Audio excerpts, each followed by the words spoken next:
রাত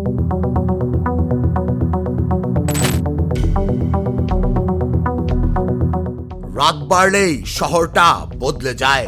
দোকানের শাটার নামার আগেই মানুষ তাড়াহুড়ো করে ঘরে ফেরে, কারণ কেউ জানে না পরের গুলিটা কোথায় কার জন্য অপেক্ষা করছে।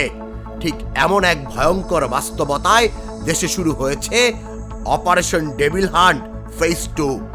অবৈধ অস্ত্র উদ্ধার আর অপরাধীদের ধরতেই এই অভিযান। তৎপরতাও বেড়েছে, কিন্তু ভয় কমেনি।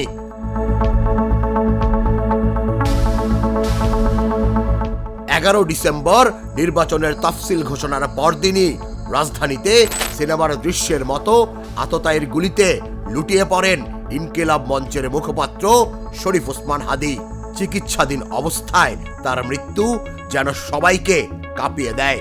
1 মাস না যেতেই আবারও গুলির ঘটনা।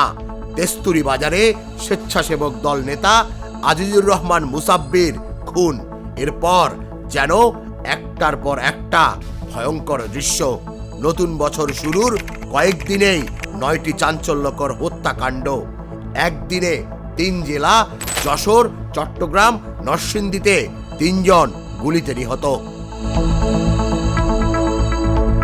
এ শুধু খুন নয়, আতঙ্ক ছড়ানোর খেলাও চলছে।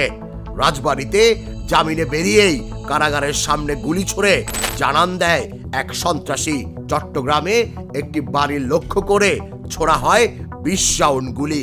গাজীপুরে এক কর্মী প্রাণে বাঁচলেও মোটরসাইকেল ছিনতাই হয়। পুলিশ বলছে সব ঘটনাই রাজনৈতিক নয়, চাঁদাবাজি আর আধিপত্যের লড়াইও আছে। তবে পরিসংখ্যান বলছে গেল 26 দিনে 2 শতাধিক অস্ত্র উদ্ধার, হাজার হাজার গ্রেফতার। তবু প্রশ্ন একটাই, এত অভিযানের পরও কেন সাধারণ মানুষ নিরাপদ বোধ করছে না? নিরাপত্তা বিশ্লেষকরা বলছেন, নির্বাচনকে সামনে রেখে যে শক্ত নিরাপত্তা দরকার, সেখানে স্পষ্টতই ঘাটতি রয়েছে। নির্বাচনের আগে এই অস্ত্রের ঝনঝনানি থামাতে না পারলে ভোটের মাঠে এর প্রভাব পড়বে। এখন প্রশ্ন হলো, ডেভিল হান্ট কি সত্যি ডেভিলদের ধরতে পারবে, নাকি এই অন্ধকার আরো ঘনীভূত হবে? এই প্রশ্নেই থমকে আছে পুরো দেশ। তুষার ইসলাম, জাগো নিউজ।